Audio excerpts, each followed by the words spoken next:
बहुत स्वागत है। शो टाइम के बारे में थोड़ा सा अगर हमारी ऑडियंस को बताएं, क्या है एग्जैक्टली शो टाइम? तो मंदार सर के नेतृत्व में मैंने ये चीज़ का फैसला लिया। मेरे गुरुजी भी है, मेरे बड़े भाई है। आईपीआरएस में सर का एक बहुत बड़ा ओहदा है, जहाँ पे ये कंटेंट से लेकर आर्टिस्ट मैनेजमेंट, कॉपीराइट से लेकर सारी नीच चीज़ों को मैनेज कर रहे हैं। मेरे साथ है ज़ीशान खान साहब, बहुत ही उम्दा कलाकार है। He is one of the famous singers, very famous composer. Then I have mister Tanveer Ghazi साहब, जिन्होंने पिंक, अक्टूबर, हेट स्टोरी 2 में अपने कमाल के लिरिक्स लिख के पब्लिक को हिला दिया एकदम। एंड देन वी हैव सत्तर जहाज साहब। इनके बारे में जितनी तारीफ़ की जाए उतनी कम है। कमाल के लेखक है, स्टोरी टेलर है, स्टोरी राइटर है। और इनके अलावा हमारे साथ बाकी कलाकार भी मौजूद है। लवीशा है यहाँ पे जो स्टोरी टेलिंग करने के लिए आई है। तेजस्विनी मैम है जो भी पोइट्री करने के लिए आई है। And then we had Ishan on, तो ये सब परफॉर्म करके भी चले गए। तो basically we have writers, we have story tellers, we have singers. Show time का नाम ही अपने आप में ये कि this is a place for an artist, कि आप यहाँ आए, परफॉर्म करें, यहाँ से कुछ सीख के भी जाए, कुछ सिखा के भी जाए। और we are also working as a talent resourcing company. हमारा मोटिव यही है कि एज एन आर्टिस्ट हम अपने कम्युनिटी के लिए कुछ करें। तो यही सोच लेकर मंदार सर के साथ मैंने इसको आगे अंजाम दिया। And this is like today we are starting it. Okay, Mandar sir क्या कहना चाहेंगे? सबसे पहले शो टाइम के बारे में बताइए, और जो आज जो आर्टिस्ट यहाँ पर परफॉर्म करके गए हैं, क्या कितना फ़ायदा होता है जो नए आर्टिस्ट भी है उनके लिए स्पेशली? एक्चुअली ये कम्युनिटी बिल्डिंग की एक एक्सरसाइज है। हो क्या रहा है कि एक पर्टिकुलर टाइप का म्यूज़िक बनने के बाद ये ऐसा लगता है कि यही सही है, और एक है जो हमें लगता है कि सही है, और एक है जो वाकई में सही है। तो इस दोनों के बीच में एक कम्युनिटी फंसी हुई है आर्टिस्ट की, कि हम लोग मुंबई के हिसाब से काम करें या कलाकार के हिसाब से काम करें। और एक मोटिव ये है इस पूरी इनिशिएटिव के पीछे कि ये आपका वर्ल्ड है, ये आपकी स्टोरी है, जो शो टाइम आपको अपॉर्चुनिटी देगी। एंड शो टाइम का मूल उद्देश्य यही है कि इसमें संगीत की तरह बात हो, एंड ना कि सिर्फ पॉपुलर संगीत या फोक संगीत या पोइट्री या ऐसे बांधना नहीं चाहिए इस आर्ट फॉर्म को, क्योंकि ये एक बहुत सरल एक्सपीरियंस है। और जिस तरीके से दुनिया जा रही है, यह हमारा एक छोटा सा प्रयास है कि हम ये सारे जो जिनको बोलते हैं ना प्योर फाइन आर्ट फॉर्म्स, उनको शो टाइम के ज़रिए एक स्टेज पे लाए, उनको एक स्टेज मिले और हर किसी आर्टिस्ट को अपनी एक्सप्रेशन रखने के लिए एक जगह मिले। सो ये ओवरऑल मोटिव है इस विजन के पीछे। एंड मैं बहुत ही मतलब प्राउड महसूस कर रहा हूँ आज, बिकॉज एक तो इतने बड़े शायर, इतने बड़े कवि, इनके साथ बैठने का मौका मिल रहा है, इनको सुनने का मौका मिल रहा है। और ऐसे बहुत कम वेन्यूज़ बचे हैं जहाँ एक्चुअली इन चीज़ों के बारे में बात हो रही है।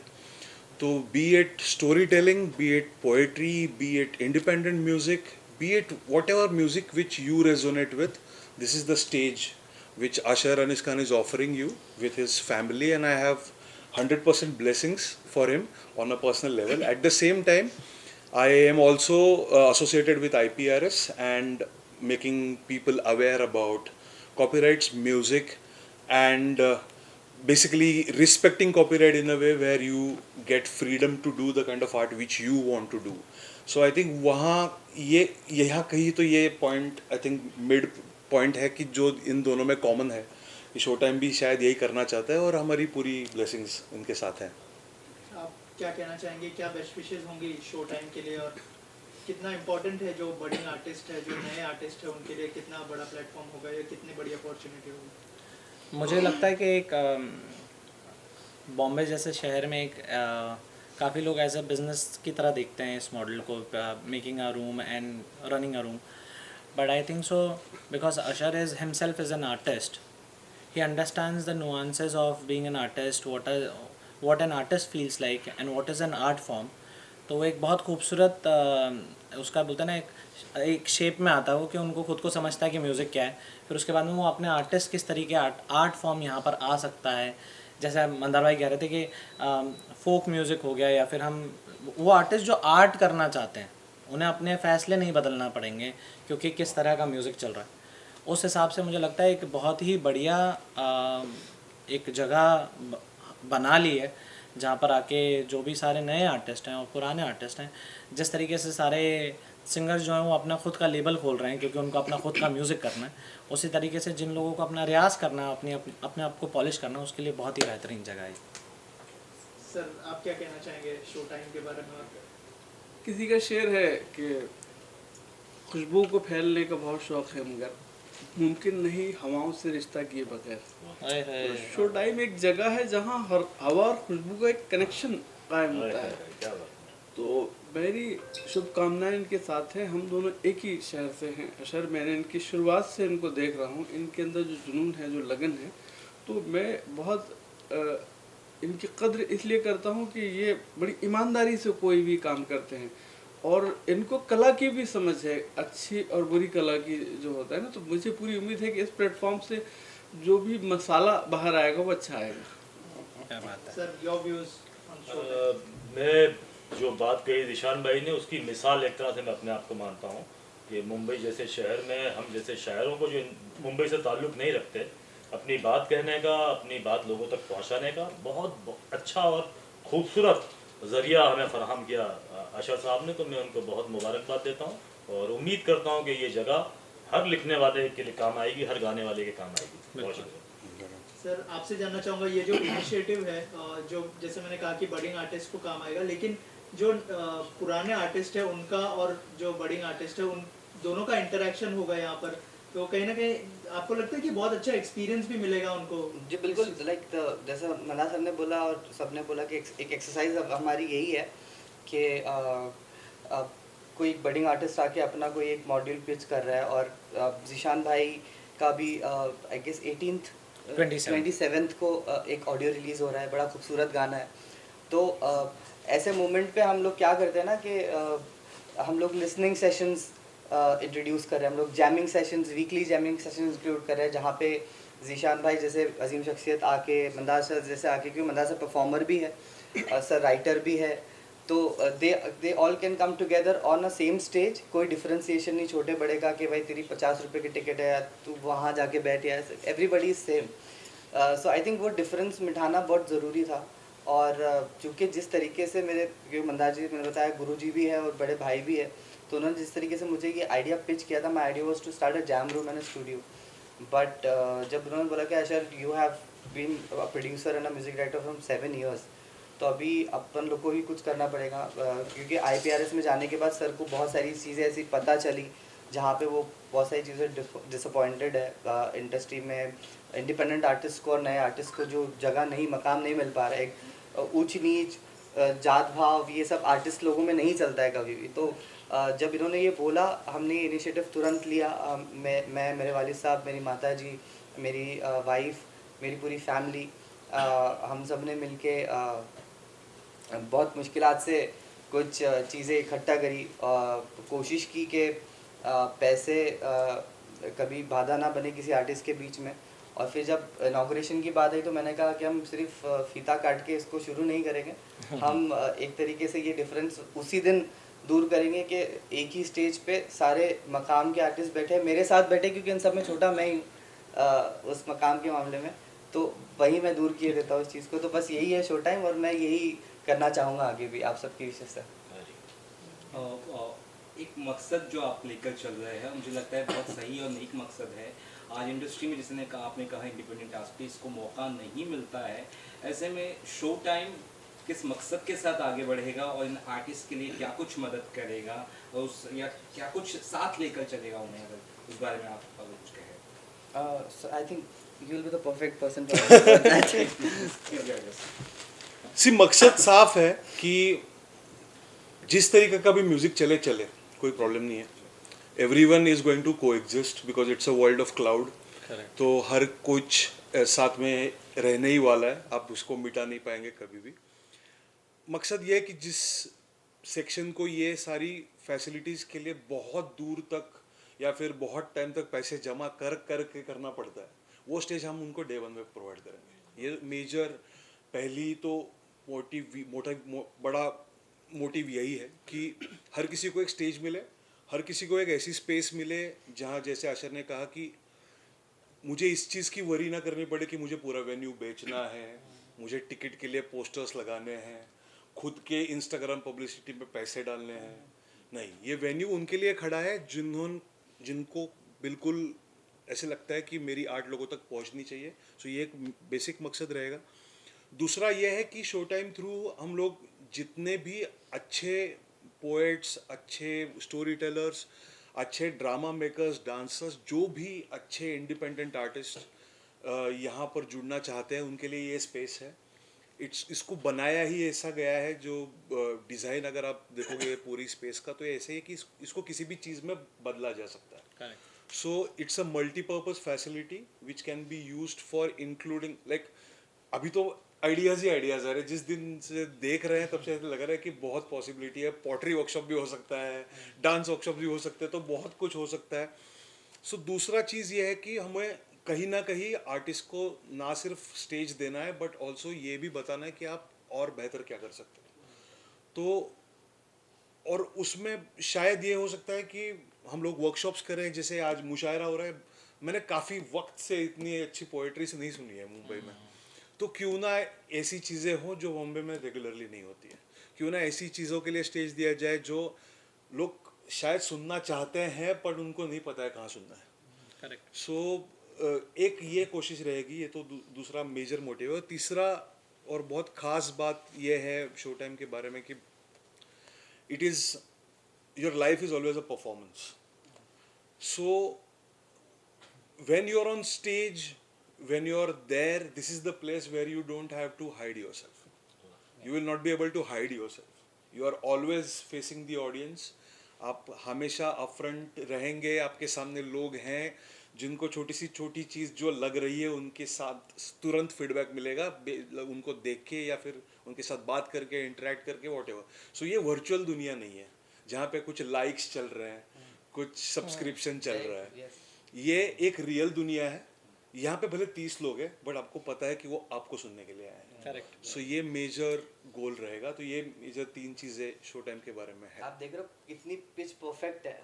तो मैंने बताया ना कि I was about to start a jamming room और ये सब, तो मुझे सर ने बोला कहाँ टाइम खराब कर रहा है sir, you know you have that capability of bringing an artist. Because हम सब मैं रहा ही ऐसे लोगों के बीच में हमेशा जहाँ पे मुझे सबसे जुड़ के रहने की आदत है। इन लोगों ने मुझे यही सिखाया है कि जिस कम्युनिटी में आप हो वहाँ पे कोई छोटा बड़ा ये सब नहीं देखा जाता। अभी आप blessed to be a part of.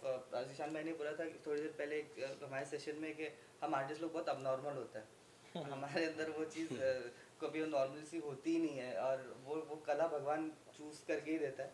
तो आई थिंक सारे पागल लोग एक साथ मिल रहे हैं, तो उनको जोड़ने के लिए एक, और अब जैसे सर ने बताया ना कि देयर इज़ नथिंग लाइक कि कुछ फैंसी है, there is a certain room for it. एक पॉजिटिविटी है, स्टेज है, नियत है जी बेसिकली। और सारा ग्रे है। तो ग्रे में काफी कुछ पॉजिटिव है। ग्रे में काफी black and white, black and white.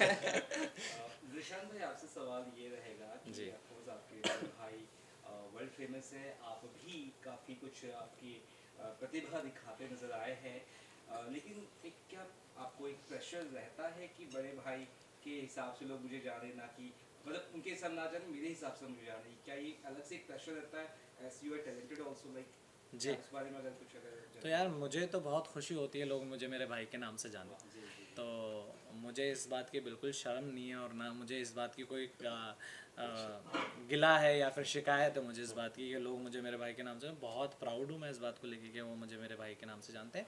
उसके अलावा 2 अलग आर्ट फॉर्म से आते हैं हम लोग। वो स्टैंड अप कमेडियन है, वो एक एक्टर हैं, वो एक शायर हैं, और मेरा जो पूरा आर्ट फॉर्म है वो म्यूज़िक की तरफ है। तो कंपैरिजन ही नहीं है, कुछ वैसा ही नहीं। तो वो मैं अपनी सफ़र पे हूँ, वो अपने सफ़र पे हैं। हम भी वहाँ तक पहुँच जाएंगे इंशाल्लाह कभी ना कभी। भाईजान के बारे में क्या कुछ कहना चाहेंगे? एक बहुत नई सोच के साथ, एक बड़ी मुहिम के साथ आगे बढ़ रहे हैं, युवाओं को ज़्यादा आई थिंक इससे मदद मिलेगी, क्या उनकी सोच के बारे में? जी, मुझे लगता है ना एज एन आर्टिस्ट आप बहुत बार स्टेज पे चढ़ते हो और आपको समझ में आने लग जाते हैं लोग, कि आप जैसे देखते हो उनको आपको समझ में आते हैं कि इंसान किस नीयत के साथ में आपसे बात कर रहा है, क्या कर रहा है। तो मुझे लगता है जो इस जगह की सबसे खूबसूरत बात है कि एक तो अशर बहुत मेहनती हैं, दूसरी चीज़ बहुत अच्छी नीयत के साथ कर रहे हैं, बहुत ईमानदारी से कर रहे हैं ये काम।